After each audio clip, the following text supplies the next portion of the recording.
everyone. Welcome back to Hypnotic Awareness Podcast. I'm Ashleigh. I'm Quessie.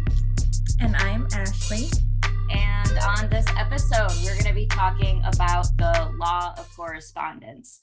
It exists in our subconscious mind, and it states that our experience in the world correlates to the dominant subconscious thought that is active. Yeah, so piggybacking off of that, so really what the law of correspondence is everything is a reflection of ourselves. Everything that we see in reality is from our own perspectives. So for example, if your life is chaotic or fearful, it's because there's chaos within you. Or versus if your life is peaceful and calm, it is because there's peace within you. Really, the law of correspondence talks about our outside reality directly corresponds with our inside reality. So by looking outside, we can see what's actually really happening on the inside. Yes. And another way of saying that is simply just saying, whatever lies within our subconscious eventually comes to fruition in the world around us, our reality. Yeah, and it's just such an interesting phenomenon. And this law really states that, like, by directly looking on what is happening on the outside, who we are around, the situations that come up in our lives, or everything happens. Basically, the law is saying that everything happens for a reason. And unfortunately, sometimes this is because of us. So our life is basically a product of all of our beliefs, and our beliefs are acquired by the people who we're around, our parents, teachers, authority figures, etc. Some of these beliefs are also self-imposed beliefs. So it's beliefs that we accepted a long time ago as being true, when really it's not really true. And think about too, if you have like 5 different people experience an event, how many different stories are you going to get from that event? You're going to get 5 different stories, because it's all based on our own separate perceptions. So no 2 people's perceptions are ever going to be the same thing, because there's so many different belief patterns that have been established from a very young age that are unique to each person. And I just wanted to talk about some of the like family characteristical traits that are projected onto us sometimes, like obesity that runs in the family, quote unquote. If you're being told your whole life from a young age, like, oh, all of us, big bones runs in the family. So when you get older, you're going to have big bones too. Having that in your subconscious and believing that becomes a belief. So that obviously is going to become your reality, because that's what you were taught. Yeah, and you know what? Just thinking of that, Quessie, it's like the child growing up playing around parents, and the parents say to the child, kids are supposed to be seen, not heard. So people then have this belief that, they're supposed to be seen and not heard. Therefore, the child may not establish a healthy relationship with the parent, because they were always told to be quiet. They're only supposed to be seen. So I think we should just go ahead and dive into what the 3 mechanisms of the law of correspondence. The first is projection, and we kind of just talked about that a little, like the parent saying, big bones run in the family, so you're going to have big bones. That is just someone else projecting their insecurity on you. And then as a child, since our critical factors has not been developed, so anything under the age of 7 years old, we kind of automatically accept beliefs. You're like a sponge at that age. Yeah. And that can be beliefs about ourselves, which is, could be negative or positive, and it can be beliefs about the world around us and other people and the way that the world operates, the way that emotions operate, if emotions are acceptable or not acceptable. Mhm. So projection is basically like a movie. So our subconscious mind projects the past onto our present day. So we project onto others our own thoughts, beliefs, and shortcomings. So, for example, a person who's easily able to identify people who are lazy, it might be because something might be going on inside of you why you are so easily able to identify why people are so lazy. Yeah, if you see laziness in other people and that's serving as like a trigger for you on a consistent basis, maybe you should look inside and see if there's a part of you that isn't happy with some aspects of your own self where you're lazy. Mhm.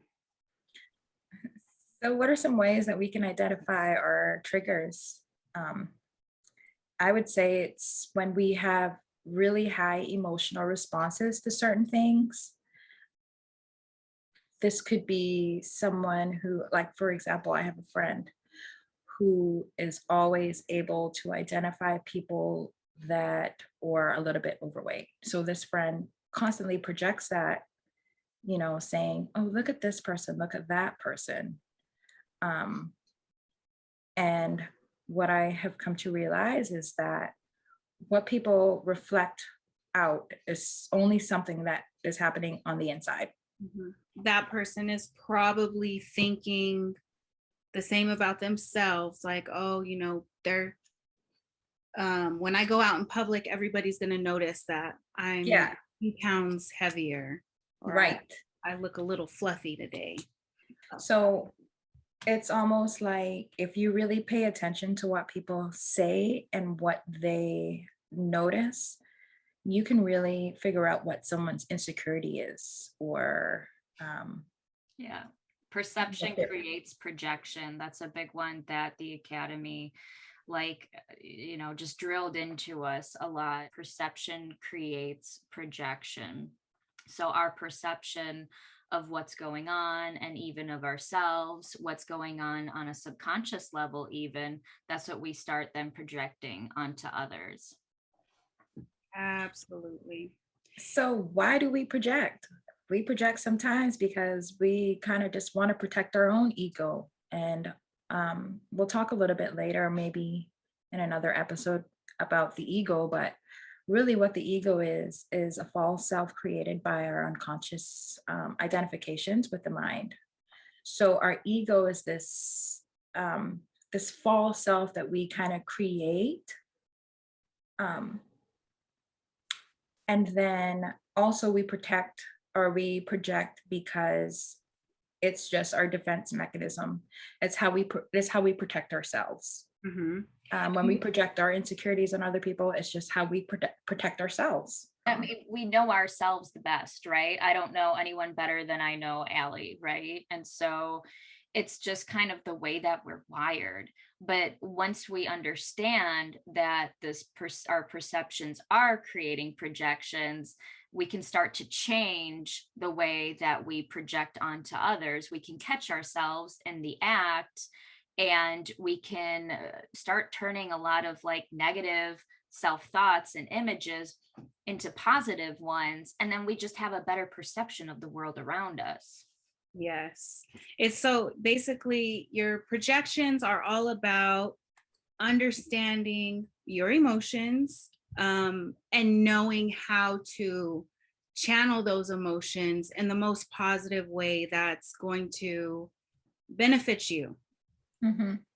And benefit the people around you, man. People are going to notice when you start changing your own thoughts about yourself and your perceptions of the people around you.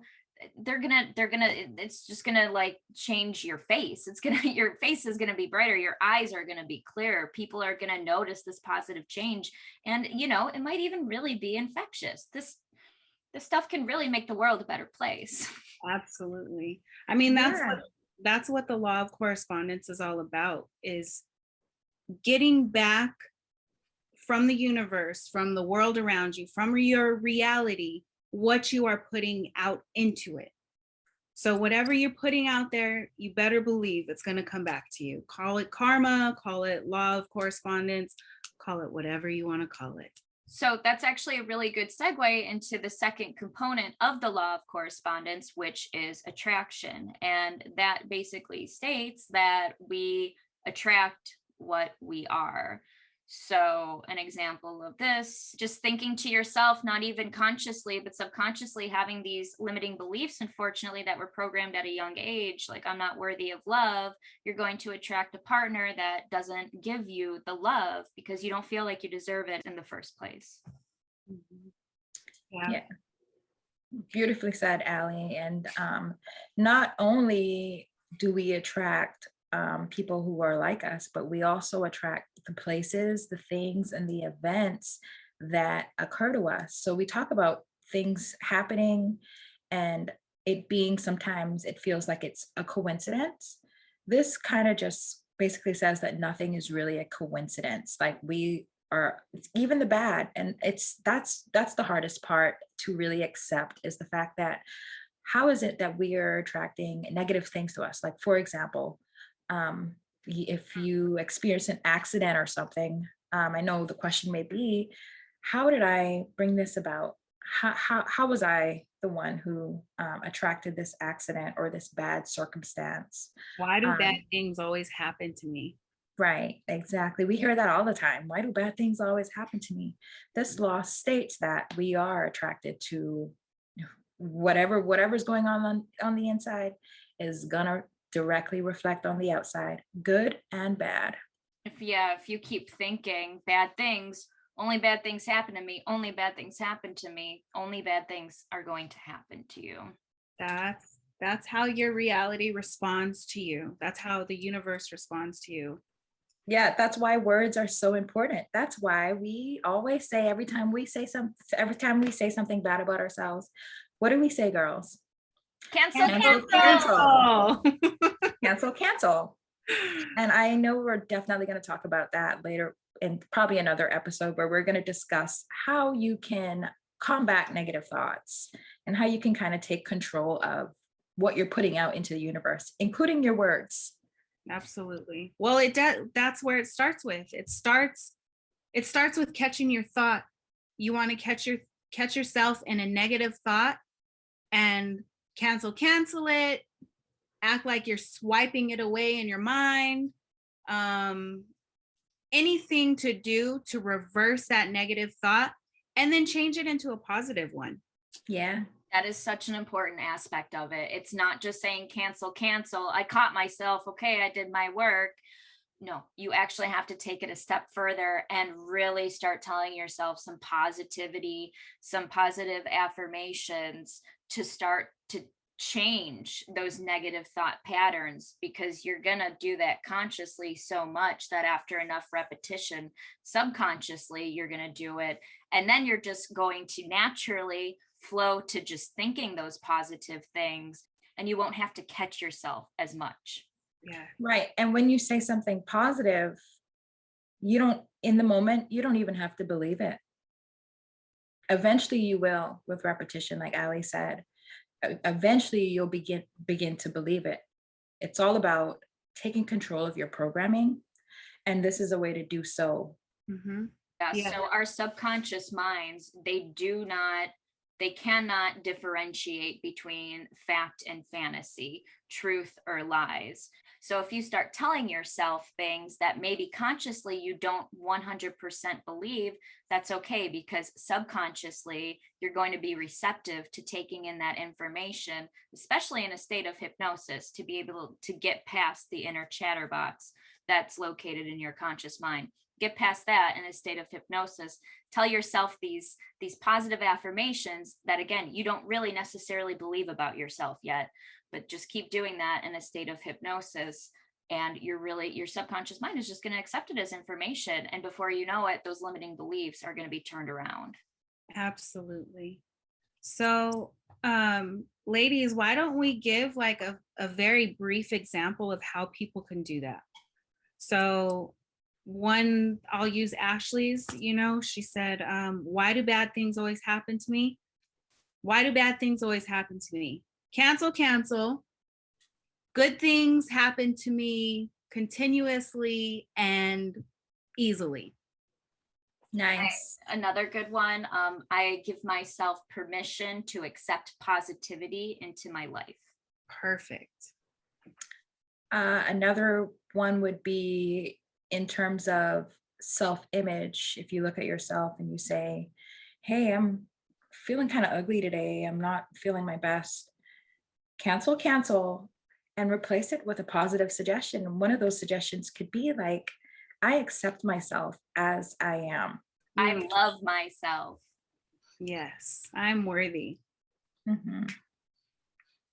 So let's talk about the third mechanism of the law of correspondence, which is also kind of a unique phenomenon, and it's called transfiguration.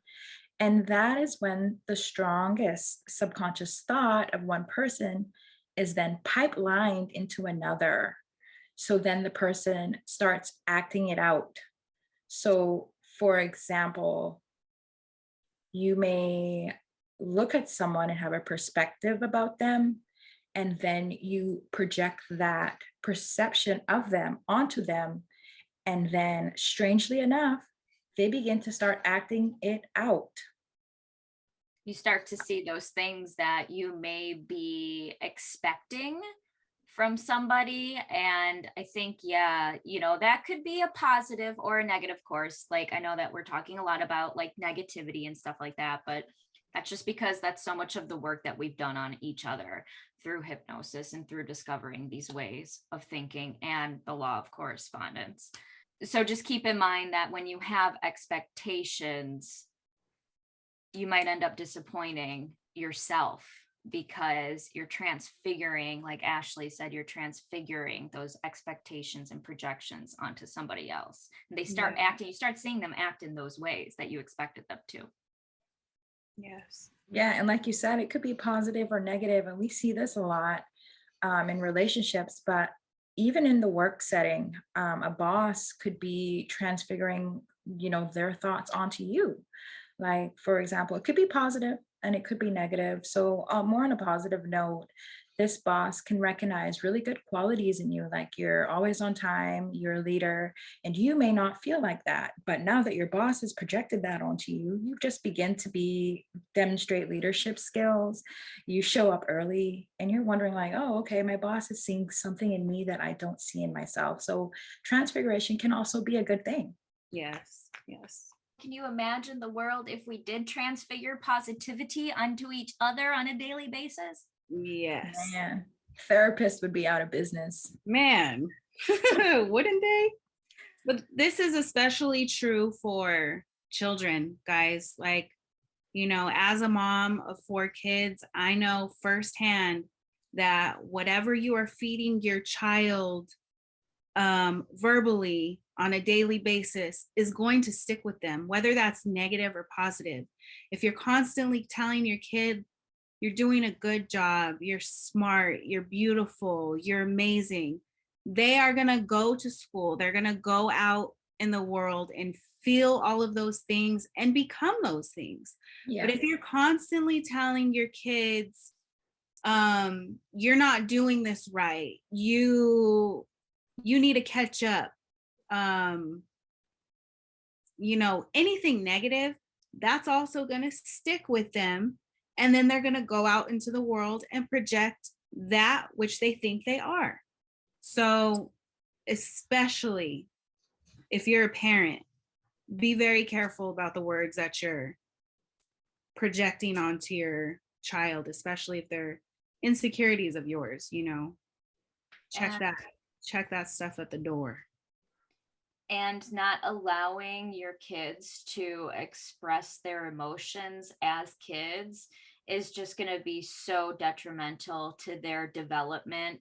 And that's where you see a lot of addictions and stuff like that, and just negativity in adults, surfacing because they have repressed all of these emotions, and they learn that maybe when they expressed anger as a child, that's bad. And so now you see a lot of negative patterns forming because of repressing those emotions. So mamas, papas, let your kids express their emotions and talk them through it and ask them what the emotions need to feel better, rather than just saying like, no, that's bad, go to your room. Absolutely. And also think about your inner child and think about what you went through as a child and how that translates today as an adult and how you can heal that. You know, that's part of your shadow work, right, Ashleigh? Right? What is shadow work? Yeah. So the shadow, we all have, so there's something that us humans, we all have in common. We have a good side, and we all have something called the shadow, which is our side that we're not so proud about. It could be anything negative about ourselves or how we view ourselves, that if we were to tell anyone, or if we were to really live out that side of us, that we would probably be rejected from society. So the shadow needs to be expressed though, and I'm sure later on we'll discuss more and get into what the shadow is and how to work on it. But for now, the shadow is that side of us that we aren't proud of. But the laws of human nature says that, you know, the shadow needs to be expressed, and it will be expressed. And it's how we go about expressing it so that we can be in alignment with who we really are, because we are good and bad. We are yin and yang. The shadow was really formed around repressed emotions that we have not really found a good and positive way to release them. And through shadow work, we can actually really find ways to channel this negative energy, or what we may deem inappropriate to society.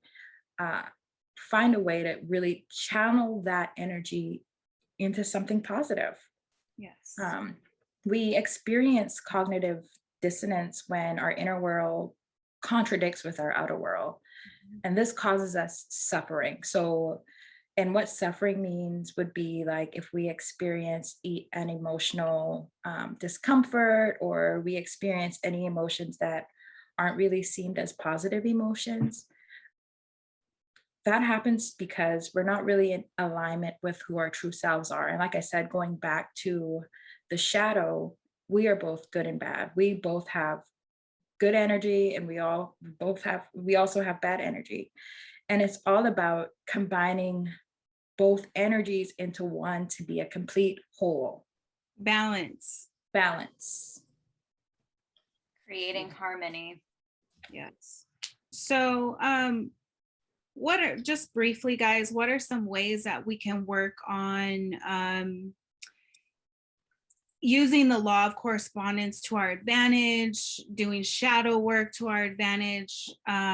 One way I always suggest is, of course, journaling and hypnotherapy. You know, all three of us are certified medical support clinical hypnotherapists. You can contact any one of us. We'd be more than happy to help. Our links are below. You could check our YouTube page out. And what are some other ways that our listeners can work on these things? I want to take journaling just a little step further, Quessie. For me, what's really helped is journaling about maybe a specific trigger that I noticed that I've been experiencing, something that I'm triggered by really bothering me and other people. And so I write that down, and then I like look inward, and I really just start to journal about how I see those traits in myself. And then I realized, yes, this is just me projecting my own insecurities out onto others. And then another step further is journaling, how I can, just write some positive affirmations around accepting myself and like being in control of my emotions to be able to maybe dial down the example earlier, laziness, and dial up the productivity. Yes, I love that. Like, it's all about understanding. Yeah, it's also one thing that I would do is kind of take a step back and understand your connection within the world around you. So how are you showing up for yourself in the universe? What are your thoughts look like? Who are we attracting to us? What situations easily come to us? And kind of just recognizing and becoming aware of what is going on in our world and how we can take steps in order to get to the life that we want to live. Yes. And visualizing that, right? Doing some imagery, really letting some positive imagery play out as mental movies in your mind and getting in touch with all of the good feelings that come from visualizing that. You know, it can be just as effective to imagine yourself making the free throws every time than it is to go out and practice free throws for a half hour. Absolutely. That's, Just you as know what, powerful. Allie, that's a really good point, because imagery is the language of the subconscious mind, and it's one of the fastest ways to make something a reality. So when you're imagining something and you're in touch with those feelings that it brings, it's going to happen that much faster. If you close your eyes and you imagine biting into a lemon, really imagine you can actually feel the sensations on your tongue.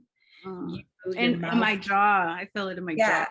I actually got the shiver. You guys had your eyes closed, but I actually got a shiver on my back. So that's kind of like how powerful imagery is. Like just having an image of a lemon in your head can trigger all these different sensations. Where your mind goes, your energy flows. There's Mhm. so much to the thoughts that you let in. The thoughts that you let in is the energy that you put out. Yes. Protect your thoughts, protect your energy. That's right. Yeah, and we really just want to advocate for people actually reclaiming their power, Yes. getting control of your mind, really figuring out what are these limiting beliefs that I have? Why is my life not the way that I want it to be? So we are really here to really bring forth steps and tips that what you can do to take control of your life. Mhm. So thank you so much, guys, for listening. Like Quessie mentioned, we're here as hypnotherapists to help you work this out. We want to keep the discussion going. So like, share, subscribe to our channel, and please leave comments, questions, or just thoughts that you have after listening. Yes, thank you. Thank you for joining us. Thank you for listening. Thank you so much. And don't forget to share with a friend.